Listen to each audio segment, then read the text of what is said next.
अस्सलामुअलैकुम जनाब, तुसी मेरा वेखण दे जे यूट्यूब चैनल। अज दी वीडियो बहुत प्यारी है। अगर जेड़ा बंदा नवां मेरा चैनल सबसक्राइब कर दिओ। एक बादशाह सी, उन्होंने ना बहुत ज़्यादा खुश सी, उहदा इलाका तरक्की कर रहा सी, लेकिन वह एक चीज़ तो परेशान रहिंदा सी भी उन्होंने ना उहदी धी वास्ते रिश्ता नहीं सी मिलदा। उहदी धी आंदी सी भी जेड़ा बंदा आएदा ना उहदे कोलों मैं 3 सवाल करने ने, अगर मेरे 3 सवालों के जवाब देदा तो उस तो बाद उहदे नाल मैं शादी करनी है। जेड़ा ਉਹਦੇ सवालों के जवाब नहीं सी दे सकदा ਉਹਦਾ ਉਹ ਜਿਹੜਾ ਨਾ सर कलम कर ਦਿੰਦੇ ਸਨ बादशाही ਦੇ ਵਿੱਚ ਆਪਣੀ। ਉਹ ਨਾ बहुत परेशान ਰਹਿੰਦਾ ਸੀ ਵੀ ਕਿਹੜਾ ਹੋਵੇਗਾ ਜਿਹੜਾ ਮੇਰੇ ਧੀ ਦੇ सवालों के जवाब ਦੇ ਦਾ बादशाह सोचे भी ਉਹਦੇ ਨਾਲ मेरी बेटी शादी करेगी। एक बंदा सी, ਉਹ ना आलम सी, ਉਹਦੇ पुत्र ने ना एक दिन जो सोच लिया ना भी कई शहजादियां ਦੇ ਉੱਥੇ सिर ਲੱਥ गए ने, ਉਹਦੇ तक खबर पहुंची। ਉਹਨੇ आख्या मैं भी आलम का पुत्र आंदा भी मैं भी जावांगा। ਉਹਦੇ पुत्र का नाम आजम सी। ਉਹਨੇ आख्या भी अब्बा मैं भी जाना वे। ਉਹਦੇ प्यो ने आख्या पुत्र गल ये वे भी अगर तू कामयाब हो गया तो फिर तो ठीक है, अगर कामयाब ना होया तो मेरी ये बहुत बेइज्जती, लोगों कहना भी एडे वड्डे आलम का पुत्र है तो ये प्यो ने की इनू इलम सिखाया, इन्हों के जवाब भी नहीं दे सकिया वो बादशाह की बेटी दे। उन्हें आख्या नहीं प्यो, उन्होंने आख्या बड़े बड़े शहजादे भी जमा चुके हैं तो मैनू भी तू जान दे इजाज़त दे। अखीरी प्यो ने इजाज़त देती आजम नू, वो चला गया। वो पूरे बादशाही दे विच धूम पै गई कि इस तरह फलां आलम का बेटा आजम है तो वह बादशाह शहजादी जिहड़ी है ना उहदे सवालों के जवाब देने वास्ते आ रहा।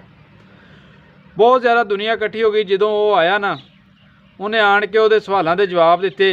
बादशाह जिहड़ी बेटी सी ना बादशाह दी, उन्हें ना एक उंगल खड़ी की आसमान दे विच। आजम उठ्या तो उन्हें उठ के 2 उंगलां खड़ियां कर दित्तियां। वो खुश हो गई। उन्हें आख्या तू ना अपने सवालों के जवाब सही देता वेदा।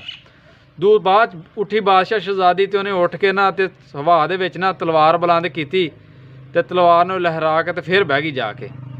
वो आजम जिहड़ा सी उन्हें जेब चों कलम कढ़ी तो कलम कढ़ के उन्हें विखाती। बादशाह की बेटी ने ताड़ी मार दी। उन्हें कहा भी तू बिल्कुल सही जवाब दिता है। उस तो बाद बादशाह की बेटी उठी तो उठ के सीढ़ियां नस के चढ़ गई तो वापस आण के फिर अपनी सीट पर बह गई। आजम उठ्या तो उठ के दिल ते हथ रख के तो इंज कर दिता उन्हें। बादशाह की बेटी ने ताड़ी मार दी। उन्हें आख्या भी तू बिल्कुल सही है, मैं तेरे नाल शादी करा दी। आ सारी वाम गवाह रहना भी ये मेरा अज तो बाद मैं ये नाल शादी करनी है, मेरा यानी कि आदमी खावंद ये होएगा। वो चली गई अपने महल दे विच। हुण बादशाह ने ना उन्होंने कोल सद्दिया। उन्होंने आख्या भी गल है भी हुण सारी वाम परेशान सोचे भी वो किहड़े सवाल सन ते की जवाब दिता इन्हें। इशारे तो सवाल जवाब हो गए सन सारे। आजम नूं बादशाह ने आख्या भी गल कर भी तू सवालों के की जवाब दिते, जरा दस, असीं भी पुछना चाहते हैं, लोग भी सोचण डे ने।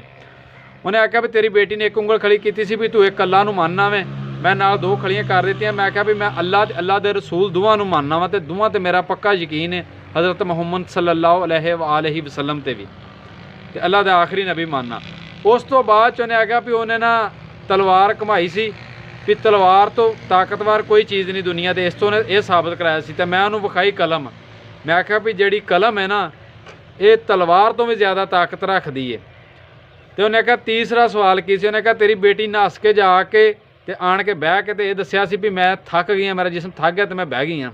तो मैं उन्होंने दस्सिया सी कि नहीं, जिसम का हिस्सा एक दिल है जिहड़ा इंसान के पैदा होने तो लग के ते बुढ़ापे तक वो पूरी जिंदगी दे विच अनथक मेहनत करता, जिहड़ा थकदा ही नहीं कभी भी, अपनी सही म्यार ते जिंदगी च काम कर रहा हुंदा वे। वो आवाम नूं दस्सण दा मकसद ये सी उन्हां दा भी जिहड़ी कलम है ना इस गल दे विच सानूं ये सबक मिलदा वे कि कलम विच वाकई बहुत ज़्यादा ताकत है। तुसीं पढ़ो तो पढ़ के तुसीं पूरी दुनिया फतह कर सकदे जे। कलम बहुत ज़्यादा ताकतवर है। अगर मेरी गल चंगी लगे तो इहनूं शेयर जरूर करियो।